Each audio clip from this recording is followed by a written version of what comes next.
Alam Sari ini. Okey, baik Fiza. Memang kali ini topik yang agak menarik sebab di 10 malam terakhir ini kebanyakan kita beribadah dengan kita bersolat tahajud, kita solat tarawih, kita baca Quran, kita membuatkan doa, kita baca doa. Tapi ada di antara kita di dalam bulan Ramadan ini mendoakan, ya Allah dapatkanlah aku jodoh yang sesuai. Jadi hari ini selain daripada kita berdoa, kita harus juga berusaha. Jadi hari ini kita akan terus bersama dengan satu aplikasi ataupun satu cara untuk kita mencari jodoh. Kita akan terus bersama dengan Ilani Alias, Ketua Pemasaran Asia Tenggara bagi Mus Limited. Ilani, selamat datang ke Nasi Lemak Kopi O. Terima kasih. Okey, dan kita nak straight to the point lah kan. Yeah. Sebab mungkin ramai yang nak tahu macam mana nak cari jodoh mengikut syariat Islam. Dan mungkin Ilani boleh ceritakan apa itu MUS ataupun aplikasi MUS ni. Okey, thank you. So, MUS adalah sebuah aplikasi perkahwinan Muslim dan kita berasal daripada United Kingdom sebenarnya. So, mulanya pertubuhan aplikasi ini adalah daripada United Kingdom, tapi sekarang kita dah available globally, dan sepanjang 10 tahun kita berada di pasaran, kita dah ada lebih daripada 12 juta pengguna seluruh dunia, dan daripada 12 juta pengguna tu kita dah ada lebih daripada 600,000 orang yang dah berjaya bertemu jodoh melalui aplikasi MUS ni. Alhamdulillah. So 60,000 pengguna yang dah 600,000 yes. Yang dah berkahwin. Yes, betul. Ramai, daripada 12 juta pengguna, 600,000 dah dapat dah berkahwin. Oh, dia punya rate tu sangat, dia punya probability tu sangat tinggilah. Kebarangkalian untuk anda bertemu jodoh tu sangat tinggilah sebenarnya. Tapi apa perbezaan MUS ni dengan mungkin dating app yang lain? So, perbezaan yang paling ketara yang saya nak share dengan penonton-penonton di luar sana adalah sebenarnya MUS ni bukanlah sebuah aplikasi dating, tapi kita panggil sebagai aplikasi perkahwinan. Okay. So, kenapa perkahwinan? Adalah sebab orang-orang yang ada dekat aplikasi ni adalah semuanya serius untuk mencari jodoh.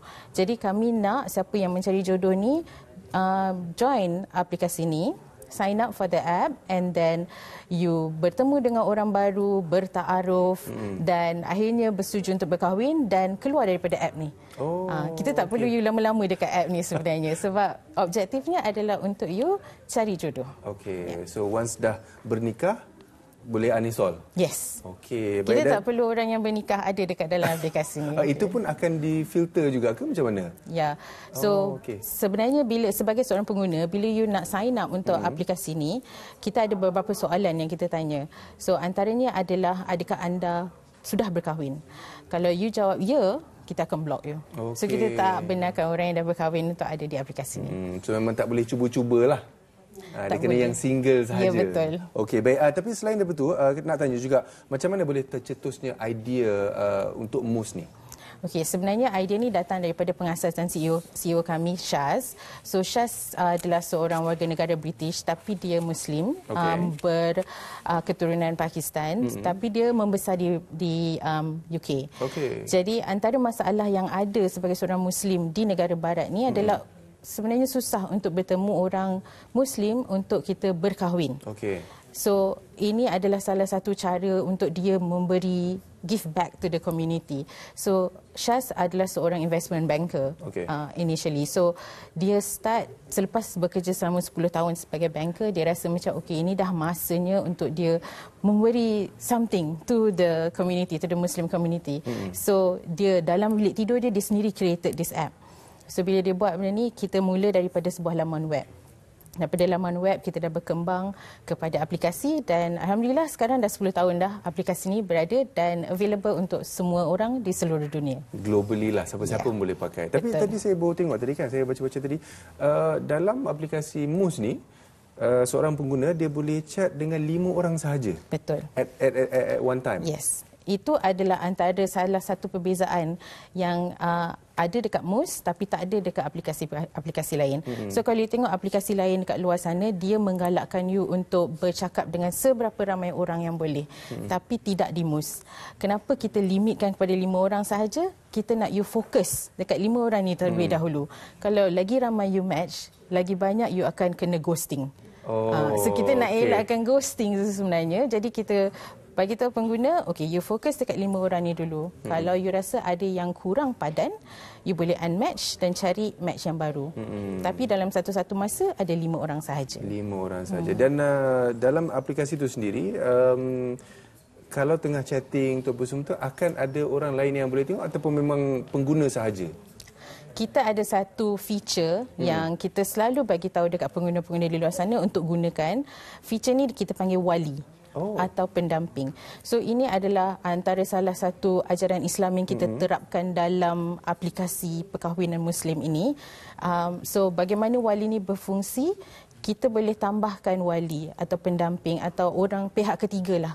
Tak kira lah siapa-siapa pun yang you rasa selesa untuk dia basically pantau you punya perbualan dengan padanan you.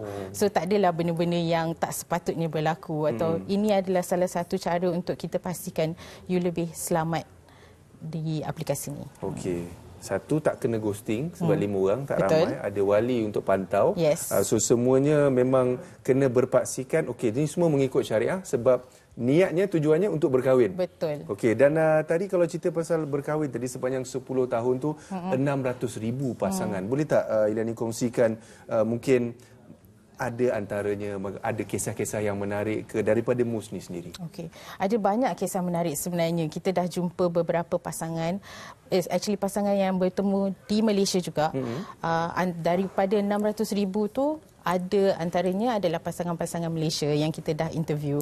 Jadi mereka ni bertemu di MUS dan cerita-cerita yang di sebaliknya tu adalah sangat-sangat menarik. Yang saya nak kongsikan di sini adalah salah satu pasangan yang saya rasa cerita ni sangat menarik untuk dikongsi. Pasangan Ain dan Ashraf. Ain dan Ashraf. Ya. So Ain seorang warga negara Malaysia. Ashraf seorang warga negara Singapura. Jadi mereka bertemu di MUS pada tahun 2020. So dia bercakap hari-hari, berbual sampai daripada MUS dia berpindah kepada aplikasi lain untuk berbual setiap hari. Tapi masih belum ada rezeki untuk bertemu sebab 2020 tahun pandemik. So daripada Singapura pergi Malaysia tak boleh rentas negeri, rentas negara. So sampailah satu masa diorang stop conversation tu for about a year. Tak ada.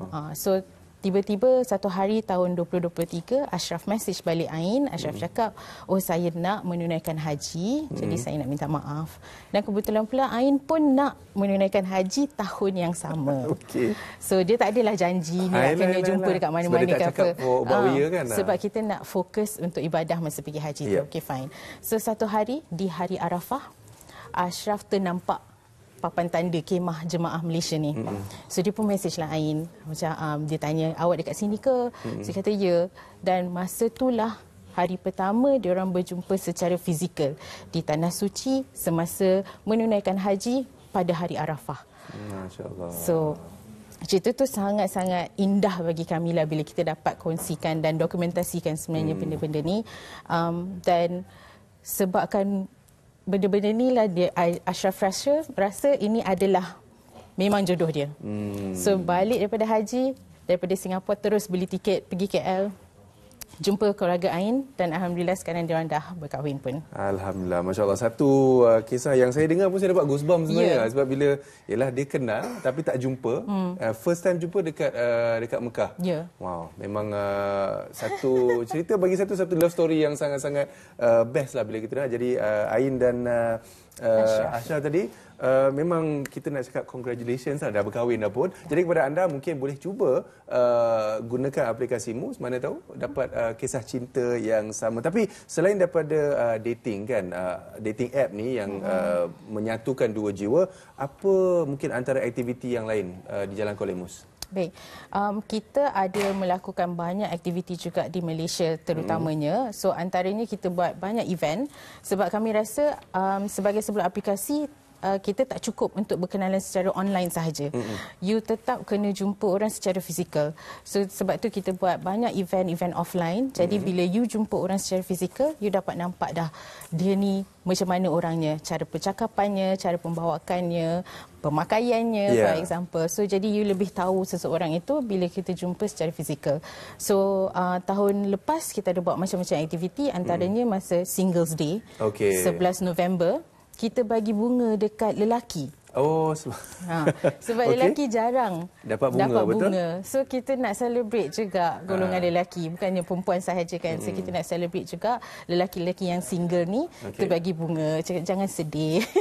Okey, baik. Mus ada. So selain daripada memang jalankan aplikasi ni, ada juga aktiviti-aktiviti lain. Bukan saja Singles Day, tapi Mus juga di bulan Ramadan ada aktivitinya dan macam-macam sepanjang tahun, dan mungkin kepada anda boleh cuba untuk gunakan Mus app, especially yang single. Tak boleh yang dah kahwin apa semua, tak boleh, sebab hanya yang single sahaja. Mana tahu di bulan yang mulia ini anda boleh bertemu jodoh di dating app ataupun di Mus. Jadi boleh download sekarang dan cuba, mana tahu, insya-Allah. Jadi kita ucapkan terima kasih sekali lagi kepada Ailiani. Thank you so much for the sharing session tadi. Memang sangat-sangat best dengar. Jadi mungkin pada anda pun boleh cuba. Baik, kita akan berehat seketika, tetapi lepas ni kita nak